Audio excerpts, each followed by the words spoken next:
Bismillah, alhamdulillah, assalamu alaikum warahmatullahi wabarakatuh. Wabarakatuh. Kekam jirtu nagaa keessanii fayyaa keessanii bakka nagaa jiraatanii isiniin jedha.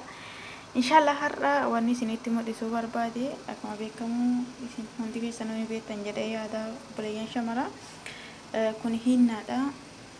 Bishaanii zayituunidha. Killee tokko jechuudha. Innis maaliin fayyadamna kanaan jettan ta'e obboleeyyan kiyya rifeensa keessan isinii bareecha akkasumas immoo rifeensa isiniif laaffisa isiniifis ni dheeressa jechuudha. Waan ofii kiyyaatti fayyadamu jiru waan ta'eef itti fayyadama isiniin jechuu barbaadeeti. Akkamitti akka hojjetan immoo inshallah amma isinitti hima. Kun finjaalii argaa jirtanii kan bunaati, finjaalii bunaati. Isa guutuu an lamatti fayyadama inshallah itti buusee isinitti mul'isa. Guutuu akkasitti maaliif rifeensa kiyyaa kanaaf ga'utti itti guutee akkasitti tokko yoo rifeensi keessan xiqqaa ta'e tokko yuutuu yoo fayyadamuu dandeessan jechuudha. Maaliif jennaani rifeensa kiyya xiqqoo yaani eenyudha waan ta'eef itti baay'isuu waan qabuuf inni itti baay'isuu jira. Akkasitti lama kun asitti buufatee jira lama irraan immoo maal itti buusa asitti zayituuniin qaba. Zayituunii itti buusa. Zayituunii kana gimmaasha isaatti buufta. Haguma isa hinnaatti buuftan sani gimmaasha zayituunii itti buuftan jechuudha. Zayituunii san booda killee tokko itti gootanii inshallah cabsa. Akkasitti killee tokko itti buusee jira. Inni ajaajettaniiti irraa hin jedhina bareeda waan ta'eef waan rifeensa keessan isinii bareechisu na ajaajettanii irraa hin jedhina. Maaliif jennaan ni dhiqatan waan ta'eef jechuudha. Yoo dhiqattanii immoo saamunaa bicha shaampoo bichaadhaan dhiqachuu osoo hin taane yeroo dhiqattan bishaan keessatti rifeensa keessanii filaa akkuma dhiqattaniin akkuma bishaan itti bu'uun ni filtanii jechuudha. Yeroo sanii yani rifeensa keessan keessatti wanti hafu hin jiru, hafuuras ni hafu jechuudha.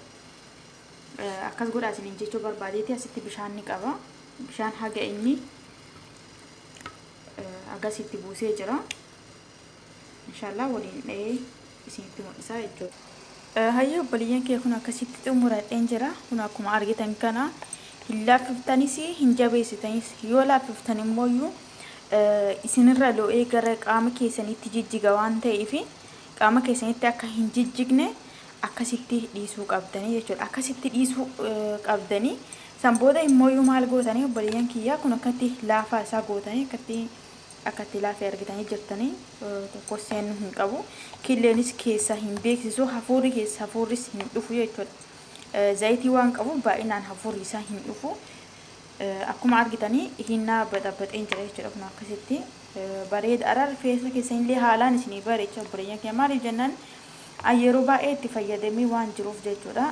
Yoo hinnaa immoo baay'inaan yeroo baay'ee kan argattan ta'e ji'a keessatti yeroo lama yeroo sadii yoo itti fayyadamtan bareedaadha. Yoo kan hin arganne ta'e immoo ji'a keessatti yeroo tokko akkas yani ji'aan osoo itti fayyadamtanillee bareedaadha. Hinnaan kun rifeensa keessanis isiniif laaffisa akkasumas isiniif dheeressas jechuudha. Itti fayyadamaa isiniin jechuu barbaadeeti. Itti aansee immoo hinnaa kana yoo rifeensa keenyatti dibanne sa'aatii meeqa yookaan immoo daqiiqaa meeqa turuu qabna yoo kanaan jettan ta'e sa'aatii lamas yoo turtan bareedaadha. Sa'aatii tokko fudha akkas sa'aatii lama yoo turtan garuu hedduu bareedaadha. Rifeensa keessan hedduu isiniif laafa. Akkasumas immoo istishaarii warri qabdanii yoo isaanillee nu jettan hedduu bareedaadha. Egaa rifeensa keessan kana dibattanii kana irraa miicitanii kaatanii isaan yoo goggositan hedduu isiniif bareedaadha. Isiniin jaa rifeensa keessanillee haalaan bareecha. Kanaafiyyuu itti fayyadamaa irraa fayyadamaa rifeensa keessas akka isiniif dheeratu godhaa isiniin jedha. Kun kana fakkaata. Hinnaan nuti har'a hojjenne kana fakkaata. Inshallah yeroo baay'ee hin dibadha. Hiriyoonni kiyya ni beekan jechuudha. Bara wayii keessatti isinitti himee jira. Warri feesbuukii kiyya aga duraan irraa haga ammaa beektan ni yaadattu jedhee yaada. Hinna kan akkamitti akka hojjetanii akkamitti akka dibatanii feesbuuk irra poostii godhee ture jechuudha. yoo dagattan immoo warri dagattan kootaati laalaa itti fayyadamaa isiniin jechuu barbaadeeti. Har'a viidiyoon keenya kanuma akkuma hinnaanni akkasitti bareedaadha. Maashaallaadha. Ni hin ajaa'u immoo hin ajaa'u ka jettan ta'e hin ajaa'u. Wallahi zayituun bicha keessaa dhufa hafuurri killeen baay'inaan keessaa dhufa. Ammoo maal gootanii yoo nutti ajaa'a jettanii sodaattanii isa kana eega dibattanii booda feestaalii irraan hidhattu. Feestaalii irraan hidhattanii sanboota shaarbii gubbaan hidhattanii akkasitti deemtanii jechuudha. Aga sa'aatii 2 akkasitti yoo ofirra tursiiftani bareedaadha isiniin jechuu barbaadeeti. Haalaan bareedaadha wallahi hedduu itti fayyadama. Baay'inaan obboleeyyan keenya kan rifeensa hin qabne maaliif gad dhiifama kennaa rabbiiti. Yaa itti fayyadama isiniin jechuu barbaadeeti. Waan akkasitti har'a viidiyoon keenya har'aa asumatti dhaabbata. Nagaan naa tura, nagaa irra naa jiraadha. Rabbiin bakka isin jirtanitti nagaa fi rahmata isaa kadhuma hin qabne keessa isin haa jiraachifatu isiniin jechuu barbaade. Assalaamu alaykum wa rahmatullahi wa barakaatuh. Waan isin hin galle immoo koomentii jalatti naaf barreessaa.